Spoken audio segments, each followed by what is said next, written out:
आज हम पढ़ेंगे महाराष्ट्र बोर्ड का chapter 1 introduction of our constitution. Constitution का मतलब होता है संविधान। हम रिपब्लिक डे कब मनाते हैं? हम रिपब्लिक डे मनाते हैं 26 जनवरी को।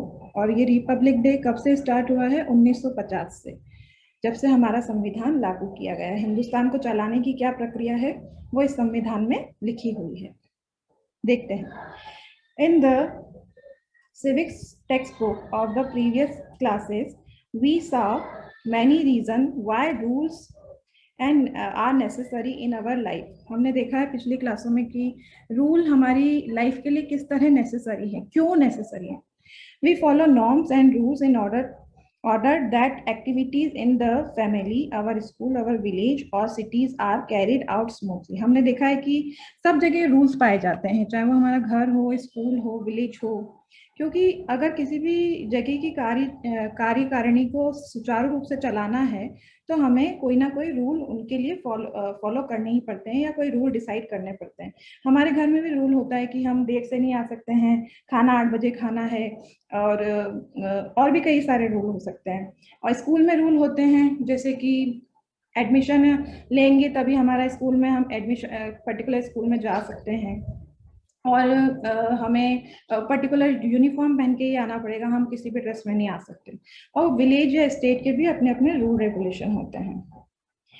There are norms about the behavior. हम देखते हैं there are no rule in the family, however there are norms about the behavior of member in the family. अब यहाँ पे ये कह रहा है कि फैमिली में कोई पर्टिकुलर रूल नहीं होता, मतलब ये ही करना है, हार्ड एंड फास्ट कुछ नहीं है, बट फिर भी कुछ नॉर्म्स डिसाइडेड है। Norms and rules are so much similar. तो नॉर्म्स हैं, उनको मेंबर फैमिली मेंबर्स को जो है फॉलो करना ही पड़ता है अच्छे से एग्जीक्यूट होने के लिए। फैमिली अच्छे से एग्जीक्यूट हो उसके लिए नॉर्म्स को हमें फॉलो करना पड़ता है। There are rule in the school regarding admission, uniform, studies.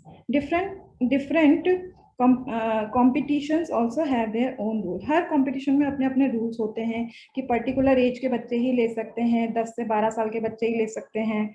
और आपको मतलब अगर पेंटिंग का है तो आपको अपने घर से पेंट कलर्स लाने हैं, या कुछ भी रूल कुछ भी हो सकते हैं किसी भी कंपटीशन में।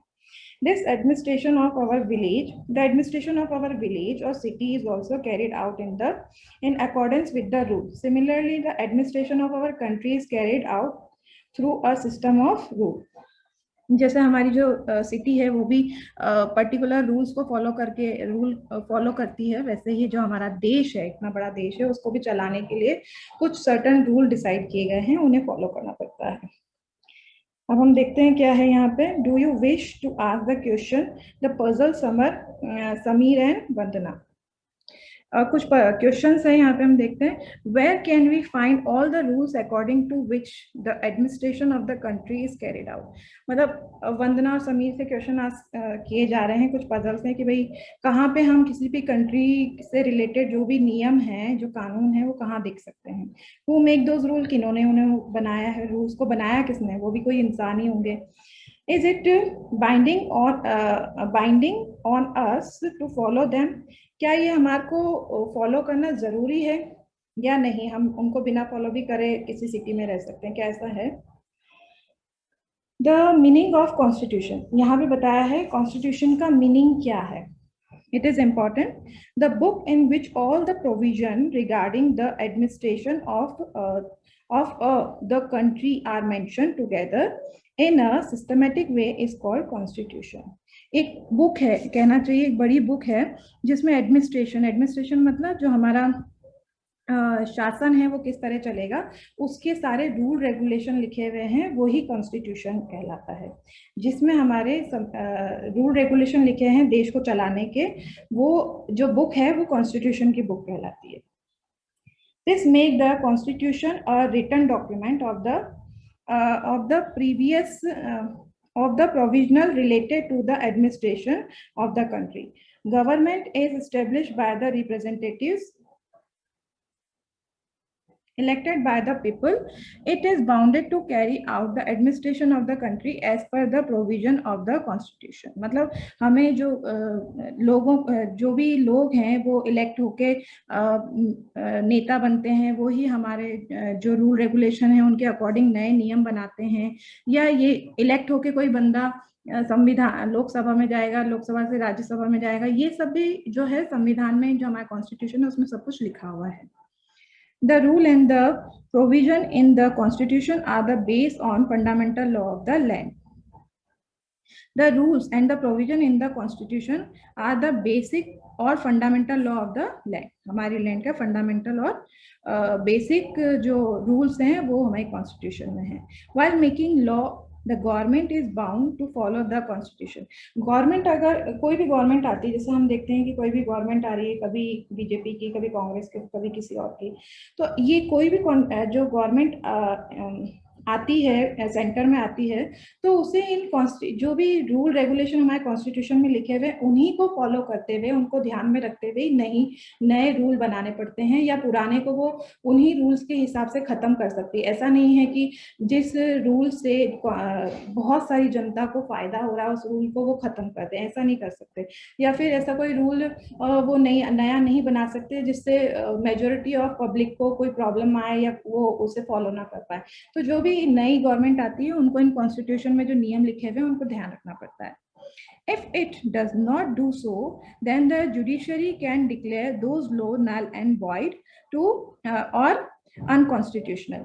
मान लीजिए अगर किसी गवर्नमेंट ने कोई ऐसा नॉर्म बना दिया है, ऐसा कोई रूल बना दिया है जो मेजॉरिटी ऑफ पब्लिक को इफेक्ट कर रही है. जैसे अभी हम किसान आंदोलन की बात करते हैं, तो जो किसान आंदोलन हो रहा है उसके लिए प्रोटेस्ट किया जा रहा है. जो किसान क्यों कर रहे हैं वो उनको, क्योंकि उनको जो वो नया नियम लाया गया है वो समझ नहीं आ रहा है. उन्होंने कहा कि भाई ये हमारे फेवर में नहीं है. तो कई जो लोग हैं उसे नल एंड वॉइड करने के लिए भी या फिर उसे वापस लेने के लिए भी मांग कर रहे हैं. तो अगर ऐसा कुछ होता है और अगर वो जीत जाते हैं तो इट माइट बी पॉसिबल कि ये जो लॉ लाया गया है, किसान वाला जो लॉ लाया गया है वो वापस विड्रॉ कर लिया जाए.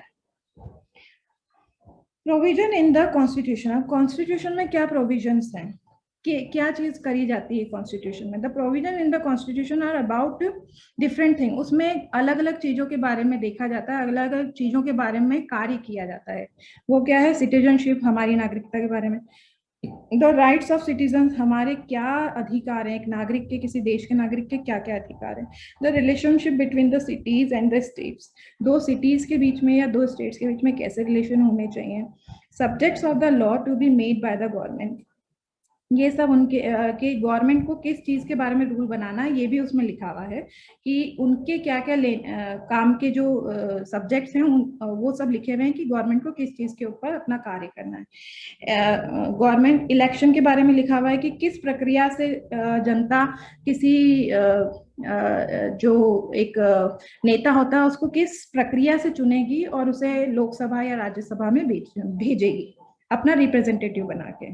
रिस्ट्रिक्शन ऑन गवर्नमेंट के ऊपर भी कई रिस्ट्रिक्शन दिए गए हैं ताकि जो गवर्नमेंट है पावर में आने के बाद अपने पावर को मिसयूज ना करे. जुडिशियल